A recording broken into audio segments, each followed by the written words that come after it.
अस्सलाम कैसे गाइस, आप सब खैरियत से हैं। उम्मीद करती हूँ आप सब खैरियत से ही होंगे। आप सबकी दुआओं से मैं भी खैरियत से हूँ। आर इस्लामिक चैनल में आप सबका वेलकम है। औज़ु बिल्लाहि मिनश शैतानिर रजीम, बिस्मिल्लाहिर रहमानिर रहीम। तयम्मुम का बयान। पाक मिट्टी या किसी ऐसी चीज से जो मिट्टी के हुक्म में हो बदन को निजासत हुक्मिया से पाक करने को तयम्मुम कहते हैं। जब पानी ना मिले या पानी के इस्तेमाल करने से बीमार हो जाने या मर्ज बढ़ जाने का अंदेशा हो तो तयम्मुम करना जायज़ होता है। जब पानी 1 मील दूर हो या किसी दुश्मन के खौफ से पानी न ले सकता हो, मसलन घर से बाहर कुआं मौजूद है मगर डर है कि घर से निकला तो दुश्मन या चोर मार डालेगा, या कुएं के पास बड़ा भारी सांप फिर रहा है, या शेर खड़ा है, या थोड़ा पानी अपने पास मौजूद है मगर डर है कि अगर उसे वजू में खर्च कर दिया तो प्यास से तकलीफ होगी, या कुआं मौजूद है मगर डोल या रस्सी नहीं है, या पानी मौजूद है मगर ये शख्स उठकर उसे ले नहीं सकता और दूसरा आदमी मौजूद नहीं। ये सब सूरतें पानी न होने के हुक्म में दाखिल हैं। जबकि अपने तजुर्बा से गुमान गालिब हो जाए या किसी बड़े काबिल हकीम के कहने से मालूम हो कि पानी के इस्तेमाल करने से बीमार हो जाएगा तो तयम्मुम दुरुस्त है।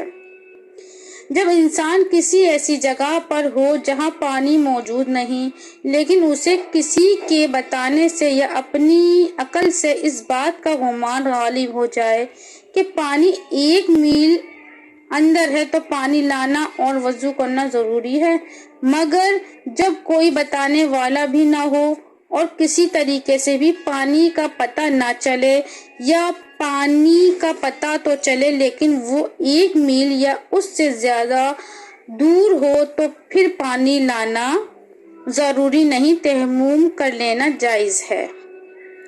3 फर्ज है। अव्वल नियत करना, दूसरे दोनों हाथ मिट्टी पर मार कर मुंह पर फेरना, तीसरे दोनों हाथ मिट्टी पर मार कर दोनों हाथों को कोहनियों समेत मलना। अव्वल नियत करो कि मैं नापाकी दूर करने और नमाज पढ़ने के लिए तयम्मुम करती हूँ, फिर दोनों हाथ मिट्टी के बड़े डीले पर मार कर उन्हें झाड़ दो। ज्यादा मिट्टी लग जाए तो मुंह से फूंक दो और दोनों हाथों को मुंह पर इस तरह फेरो कि कोई जगह बाल ना रह जाए, कोई जगह बाकी न रह जाए। एक बाल बराबर जगह छूट जाएगी तो तयम्मुम जायज न होगा। फिर दूसरी मर्तबा दोनों हाथ मिट्टी पर मारो और उन्हें झाड़ कर पहले बाएं हाथ की चारों उंगलियों सीधे हाथ की उंगलियों के सिरों के नीचे रख कर खींचते हुए कोहनी तक ले जाओ। इस तरह ले जाने में सीधे हाथ के नीचे की जानिब हाथ फिर जाएगा। फिर बाएं हाथ की हथेली सीधे हाथ के ऊपर की तरफ कोहनी से उंगलियों तक खींचते हुए लाओ और बाएं हाथ की अंगूठे के अंदर की जानिब को सीधे हाथ की अंगूठे की पुष्ट पर फेरो।